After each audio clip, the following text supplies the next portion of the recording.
How to fix following other two frequently try again later problem on TikTok.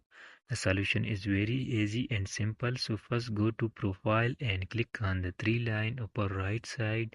Now click on setting and privacy option. After that, now scroll down. Now click on report a problem. Now click on interaction and tap on follow.